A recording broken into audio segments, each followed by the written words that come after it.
झुंझुनू की बहू है वह आ चुके हैं राजनीति के अंदर। हम लगातार medical camp, blood donation camp, health awareness camp ये हम रेगुलर रूप से लगाते हैं।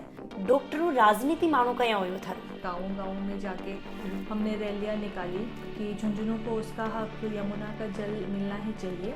महिला का टाइम पीरियड्स न लेके देखो बन चीज़ों लोगों के बीमारी बढ़ रही। तो जितना यहाँ पे टूरिज्म होना चाहिए उतना नहीं है। पहले ऐसा समझते थे कि भाई इंडिया जो है वो साफ कंट्री नहीं है। योजनाएं बनती तो थी लेकिन जिनके लिए योजना बनती थी वहाँ तक पहुँच भी नहीं पाती थी। तो ये मैं सोचती हूँ कि महिलाओं के और बच्चों में के लिए एक काफी क्रांतिकारी कदम होगा। दुनीरा, स्वाद के साथ सेहत भी। दुनीरा लाया है toned milk, standard milk, double toned milk. इसके साथ ही दुनीरा आपके लिए लाया है छाछ, दही, पनीर व छेना और मावा से बनी मिठाइयाँ। अभी ऑर्डर करें 9024959530 और पाइए free home delivery. Ram Ram ji मुक्ष जल को झुंझुनू पर थारो बहुत बहुत स्वागत है। अभी मेरे साथ में दाना सिंह हॉस्पिटल का डायरेक्टर शालिनी तोमर गर्शा मैम ही, और अभी आप देख रहे हैं कि लोकसभा का चुनाव ही वह पास में आन लग रही। एक चीज और चिकित्सा के अंदर की आप बात कर रहे हैं, शिक्षा के अंदर की आप बात कर रहे हैं, तो लोग ही में धीरे धीरे राजनीति के अंदर आ रहे हैं, तो लोगों के लिए बहुत ही ईजी हो रहे हैं। तो आज आप लोकसभा का चुनाव के ऊपर बात करांगा, साथ में अगर ये राजनीति में रही तो महिला के लिए क्या कुछ स्पेशल करेंगे, और साथ में ही एक चीज और कि भाई झुंझुनू की बहू है वह आ चुके हैं राजनीति के अंदर। तो लगातार वीडियो शेयर करियो और ज्यादा से ज्यादा यो वीडियो है वो लोगों तक पहुंचाना है, और प्यारा प्यारा कमेंट ही बन की मन उम्मीद है बात जरूर रहेगी। तो मैम सबसे पहले तो राम राम, स्वागत है थारो झलकों पर। राम राम खुशबू जी, आपको भी और सभी दर्शकों को भी मेरा राम राम। तो सबसे पहले तो मैम मेरा यही क्वेश्चन रहोगा कि थे खुद डॉक्टर हो, तो जो महिला ही बन के लिए थे के कुछ करोगा थे राजनीति के अंदर आया हो। तो जैसे कि जो महिलाएं हैं वो अपने देश की लगभग 50% आबादी हैं, तो हमें महिलाओं के स्वास्थ्य का ख्याल रखना ही होगा। महिलाएं स्वस्थ रहें, महिलाएं समाज की मेन धुरी में आगे आएं, हमारी जो बच्चियां हैं उनको पढ़ाई लिखाई के उचित अवसर मिलें, खेल कूद के उनको अवसर मिलें, और जो बच्चियां हैं वो आगे चल के खुद का, अपने परिवार का, समाज का, देश का नाम रोशन करें। बातचीत करा तो राजनीति भाई थे एक डॉक्टर हो। हाँ जी, डॉक्टर हो राजनीति मानो कया हो थारो। हाँ देखिए, जो हमारा पेशा है डॉक्टरी का, तो उसमें हमें डायरेक्ट पेशेंट के साथ में हमारा इंटरेक्शन होता है जी। और हमारा जैसे हॉस्पिटल जो यहाँ पे विद्याधर नगर में सिचुएटेड है सीकर रोड पे, तो हमारे यहाँ पे मोस्टली जो पेशेंट का फ्लो है वो अपने शेखावटी एरिया से है। तो शेखावटी के पेशेंट यहाँ पे आते हैं, उनके साथ में हमारा अच्छा इंटरेक्शन होता है। साथ में जो अटेंडेंस आते हैं पेशेंट के, तो उनके साथ में हमारी चर्चा होती रहती है।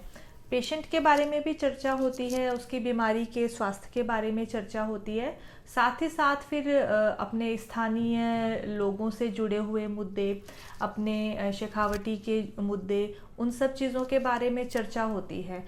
तो धीरे धीरे एक तरीके से तो मैं यही कहूँगी कि ये जो राजनीति में आने का जो निर्णय है, ये हमारे चिकित्सा का जो हमारा प्रोफेशन है उसी को थोड़ा सा विस्तृत रूप देने के लिए, समाज सेवा का रूप देने के लिए, जन सेवा के लिए हमने सोचा कुछ अच्छा करने की कोशिश करते हैं। सेवा तो थे कर रही हो, पर एक राजनीति की आप बात करा कि भाई सेवा थी जाए कि जयपुर में थारो हॉस्पिटल है, पर झुंझुनू थारो जुड़ाव कया, मतलब सीधो एक राजनीति लेके कया।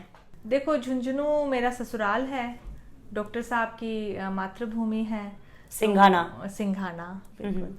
तो अपनी जो मातृभूमि है उसके साथ में जो जुड़ाव है उसकी बात ही अलग है। हम कहीं पे भी रह लें, लेकिन हमें जो सबसे ज़्यादा अच्छी जहाँ की मिट्टी लगती है वो हमारी जन्मभूमि है।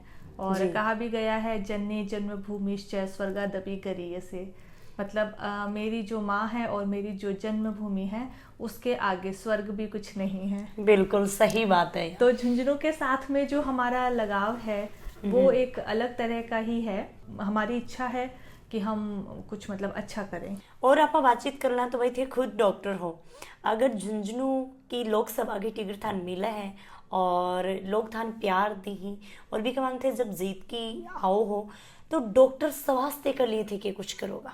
देखिए, मूल उद्देश्य तो हमारा ये है कि जन सेवा करनी है, और भारतीय जनता पार्टी में हम कोई उम्मीदवार नहीं होते। भारतीय जनता पार्टी में हम जन सेवक होते हैं जी। तो हमें हमारा जो काम है वो जन सेवा करना है। बाकी पार्टी किसे टिकट देती है, किसे टिकट नहीं देती है, ये पार्टी का डिसीजन है। हमारा जो शीर्ष नेतृत्व है वो इसका डिसीजन लेता है और जो भी डिसीजन हो हमें देश की सेवा करनी है, जनता की सेवा करनी है और पार्टी की विचारधारा को हमें आगे बढ़ाना है। थाने पार्टी की विचारधारा की यहाँ की लागी पार्टी ने लेके थारी के विचारधारा है। मैं समझती हूँ कि बच्चे से लेके बड़ों से लेके बुजुर्ग लोग हर कोई इस बात को महसूस करेंगे कि अभी इन कुछ पिछले सालों में जब से मोदी जी की सरकार आई है, मोदी जी के नेतृत्व में जितना तेजी से हमारे देश में परिवर्तन हुआ है उतना पहले कभी हुआ भी नहीं था। और बल्कि मैं तो कहूँगी कि ऐसा हम कल्पना भी नहीं कर सकते थे कि इतना डेवलपमेंट इतने कम समय में हो सकता है और हमारा जो देश है उसके डेवलपमेंट के लिए इतने रास्ते खुल सकते हैं। ये सब चीज़ें मोदी जी के कार्यकाल में ही संभव हुई हैं। तो हमारी जो पार्टी की विचारधारा है वो बिल्कुल साफ है। ईमानदारी से, संपूर्ण सेवा भाव से और संपूर्ण समर्पण से काम करना है और इसी तरीके से हमें खुद को, अपने समाज को और अपने देश को प्रगति के पथ पर आगे लेके जाना है। मैम लोगा का बीच में जा रहा हो सीधो थारो जुड़ा हो रहे लोगा के साथ में तो थाने के कुछ कमी लाग रही कि आज भी झुंझुनू इतनो आगे है शिक्षा के क्षेत्र में, राजस्थान में नहीं भारतवर्ष में भी नाम है वो जाना जाए। और जय की थी मोदी जी के बारे में बोल रहे हैं तो मोदी जी भी झुंझुनू को जब भी आई तो वो झुंझुनू की बहुत ज्यादा तारीफ करी। तो आज भी झुंझुनू के अंदर के कुछ कमी था लाग रही? हम भी झुंझुनू में जाते हैं तो पिछले काफ़ी सालों से मैं एक चीज़ जो बहुत ही ज़्यादा महसूस कर रही थी वो ये थी कि झुंझुनू में पानी की कमी का होना। पिछले कुछ सालों से ये जो समस्या थी ये बहुत ही ज़्यादा बड़ी समस्या थी झुंझुनू के लोगों के बीच में। तो इसके लिए मैंने भी काफ़ी प्रयास किए। यमुना जल हमारा हक संघर्ष समिति के अंदर हमने काफ़ी काम किया। गाँव में जाके हमने रैलियां निकाली कि झुंझुनू को उसका हक यमुना का जल मिलना ही चाहिए। और अभी थोड़े टाइम पहले ही माननीय मोदी जी ने इस प्रोजेक्ट को स्वीकृति दी है जी। हमारे मुख्यमंत्री भजन लाल जी जो हैं तो उनका एयरपोर्ट पे आप देखिए कितना स्वागत हुआ था पूरी झुंझुनू की जो जनता है। तो वो काफ़ी ज़्यादा अभी ये समस्या थी तो ये प्रॉब्लम अभी यमुना का जल आने से ज़रूर ये वाली दिक्कत जो है वो दूर होगी। के मुद्दा ही था कि बहन बा मुद्दा को ऊपर थे काम कर रहे हो आगे जाके करोगा। एक तो ये है कि युवाओं को अच्छे रोजगार के अवसर मिलने चाहिए और साथ में डेवलपमेंट होना चाहिए लेकिन जो किसानों के हितों की किसी भी तरीके से अनदेखी ना हो। एक ये जो कोपर खेतड़ी का प्रोजेक्ट है तो इसे वापस रिवाइव करने के लिए क्या किया जा सकता है तो ताकि हमारे युवाओं को, आसपास के लोगों को रोजगार मिले, तो ये भी मेरी प्राथमिकता रहेगी। और बुजुर्गों के लिए हमारे माननीय प्रधानमंत्री नरेंद्र मोदी जी ने अटल पेंशन योजना चालू किया है जिससे हमारे जो बुजुर्ग हैं वो सम्मानित जीवन जी पाएं। बाकी बुजुर्गों का स्वास्थ्य अच्छा रहे, उन्हें अपने कामों के लिए अलग अलग जगह ना भटकना पड़े, एक सिंगल विंडो पे ही उनके सारे काम आसानी से हो जाएं, तो उनको एक सुविधाजनक जीवन मिले, इसके लिए हम सारे प्रयास करेंगे।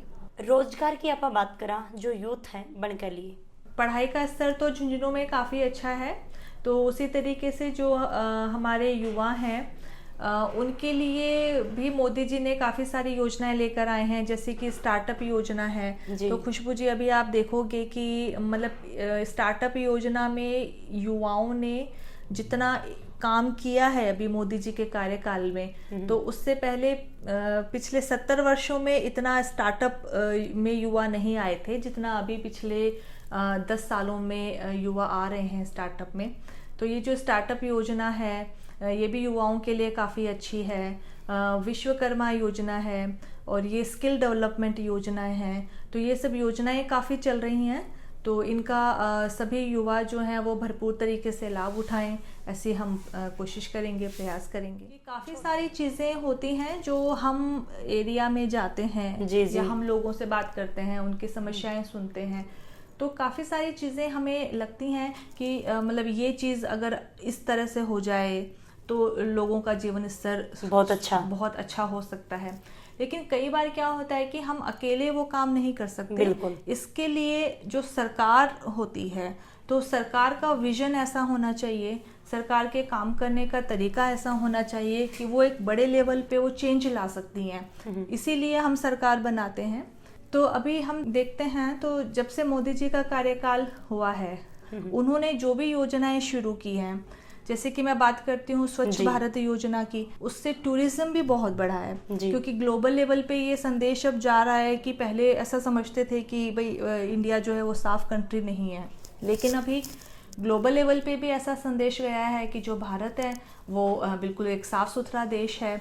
तो यहाँ पे टूरिज़्म भी काफ़ी बढ़ा है, और साथ में महिलाएं अगर अर्निंग भी कर पाएँ तो उसके लिए जैसे स्किल डेवलपमेंट है, ये योजनाएं पहले से चल रही हैं। तो महिलाएं ज़्यादा से ज़्यादा इसके अंदर इनरोल हों और इसका लाभ उठाएं ताकि वो आर्थिक रूप से भी सुदृढ़ बन सकें। तो ये सारी योजनाएं जन जन तक पहुँचे, घर घर तक पहुँचे, और अंतिम छोर पे बैठा हुआ अंतिम व्यक्ति भी उसका लाभ उठा सके। तो इसके लिए हम भरपूर प्रयास करेंगे। साथ में पर्यावरण के सुधार के लिए पेड़ लगाने की क्रांति हमें लानी होगी। हम पेड़ तो लगाते हैं, लेकिन कई बार ये होता है कि हमने अपने जन्मदिन पे पेड़ लगाया लेकिन हम अगले जन्मदिन तक उस पेड़ को नहीं संभाल पाते। तो ये एक बहुत बड़ी बात है कि हम आजकल इतना तो अवेयरनेस है लोगों में कि वो मतलब प्लांटेशन करते हैं, पेड़ लगाते हैं, लेकिन क्रांति असल में तभी आएगी जब हम अपने जन्मदिन के साथ साथ में उस पेड़ का जन्मदिन भी हर साल मनाएं। चाहे हम एक पेड़ लगाएं, लेकिन हम अगर उसका संरक्षण करते हैं तो चेंज तभी आएगा। तो ये पेड़ों को लगाना, पेड़ों को लगाकर इनका संरक्षण करना, और प्लास्टिक मुक्त अपना झुंझुनू क्षेत्र बनाना। राजनीति के कैसे देखो? जन सेवा हम डायरेक्टली राजनीति के थ्रू हम कर सकते हैं, और राजनीति में अगर महिलाएं आती हैं तो बहुत ही ज़्यादा हर तरीके से, हर दृष्टि से चेंज होगा। हम महिलाओं की स्थिति भी सुधरेगी, महिलाएं एक तरीके से मुख्य धारा में आएंगी और देश के डेवलपमेंट में वो बराबर की भागीदार बनेंगी। और मैं समझती हूँ कि फिर वो दिन दूर नहीं है जब हमारे मोदी जी का सपना विकसित भारत का 2047 तक भारत को विकसित बनाने का है, तो वो महिलाओं के सहयोग से ज़रूर पूरा होगा। सामाजिक सेवा थे, डॉक्टर का पर्पस जो कर रहा हो, पर झुंझुनू के अंदर थे अभी तक के कुछ सामाजिक सेवा है, समाज सेवा है बाकरी है? हाँ, अभी तो हम देखो झुंझुनू में हम लगातार medical camp, blood donation camp, health awareness camp, ये हम रेगुलर रूप से लगाते हैं। तो अभी तो हमने एक स्वास्थ्य को लेके मुहिम स्टार्ट की हुई है। तो झुंझुनू में हम समय समय पर सब तरीके के हम कैंप्स लगाते हैं। और आप बात करना तो भाई जो योजना ही वह काफ़ी बार ये है कि योजना धरातल तक पहुंच को नहीं पावेंगी। किसान हो चाहे वह महिला हो, जो गरीब तबका का जो लोग होंगे, काफ़ी लोग मन दबा दिया जामे। यानी खुशबू जी आप बिल्कुल सही कह रहे हैं। अभी तक तो ऐसा ही होता था कि योजनाएं बनती तो थी, लेकिन जिनके लिए योजना बनती थी वहां तक पहुंच भी नहीं पाती थी। उनको पता भी नहीं चलता था कि उनके लिए क्या क्या योजनाएं बनी हैं, क्या नहीं बनी हैं। लेकिन पिछले जब से मोदी जी का कार्यकाल शुरू हुआ है तब से ये चीज़ में तो बिल्कुल ही चेंज आया है, बिल्कुल ही अंतर आया है। जैसे मोदी जी की जो भी योजनाएं हैं तो वो जन जन तक पहुंच रही हैं। बहुत सारे हर सब तबके के सब लोगों के लिए योजनाएं बनी हैं और उन तक पहुंच भी रही है। जैसे कि पहले कहा जाता था कि अगर केंद्र से 100 पैसे दिए जाते हैं तो वो लाभार्थी तक आते आते 15 पैसे ही बच जाते हैं। जबकि अब ऐसा कुछ नहीं है। माननीय मोदी जी ने जन धन योजना के थ्रू इतने खाते खुलवाए हैं। अब जो भी योजनाओं के पैसे हैं वो सीधे लाभार्थी के अकाउंट तक आते हैं। ये जो बिचौलिए का काम है वो बिल्कुल ख़त्म हो गया है। और हर तबके के लिए, सबके लिए मोदी जी ने योजनाएं शुरू की हैं।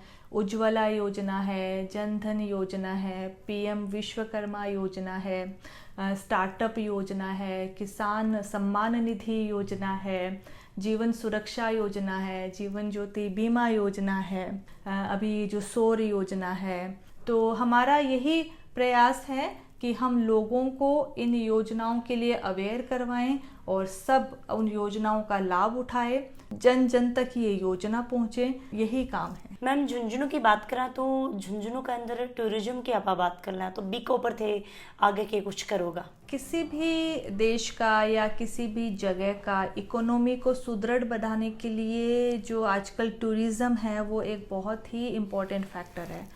और झुंझुनू तो मतलब टूरिज्म की संभावनाओं से भरा पड़ा है। अभी ये जो मंडावा की हवेलियां हैं, मतलब इतनी वर्ल्ड फेमस हवेलियां हैं, तो जितना यहाँ पे टूरिज्म होना चाहिए उतना नहीं है। तो हमें इस चीज़ के अंदर टूरिज्म को बढ़ाने के लिए खेतड़ी है, स्वामी विवेकानंद जी जहाँ पर आकर रहे थे, तो ये तो मतलब एक बहुत ही बड़ा टूरिज्म स्पॉट है। यहाँ पर मतलब मेले लगते हैं, लेकिन एक मतलब उसका काफ़ी बड़े लेवल पे टूरिज्म होना चाहिए वहाँ पे डेवलपमेंट। मैं तो देखती हूँ, बल्कि हम वहाँ जाते हैं तो हर कस्बे में कहीं ना कहीं कोई ऐसी चीज़ मिल जाएगी जो बहुत ही अपने आप में सांस्कृतिक वैल्यू समेटे हुए है। किस एरिया का टूरिज्म बढ़ेगा तो उससे युवाओं के रोजगार भी बढ़ेंगे। लास्ट में जाता जाता अपना जितना भी दर्शक देख रहे हैं बाने थे कि कुछ बोलना चाहूँगा। दर्शकों से मैं सभी से यही कहना चाहूँगी कि सभी अपने स्वास्थ्य का ध्यान रखें, अच्छा हेल्दी खाना खाएं और स्ट्रेस ना लें, टेंशन ना लें, भरपूर नींद लें और अपने दोस्तों के साथ में, अपने रिश्तेदारों के साथ में आराम से बैठें, हंसें, बातें करें। इससे काफ़ी पॉजिटिविटी भी रहती है और इससे स्वास्थ्य भी अच्छा रहता है।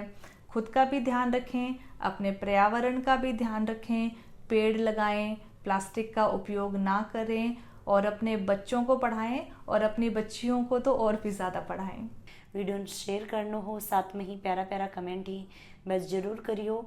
और वीडियो देख की लास्ट में जो भी था नहीं लगे कि भैया थोड़ी सी कमी बेसी ही बाबी मान बताया करो, ताकि माने भी पता लगे कि अगली बार मैमू आप ये क्वेश्चन कर कहाँ और मैम भी वाका आंसर ही बदी।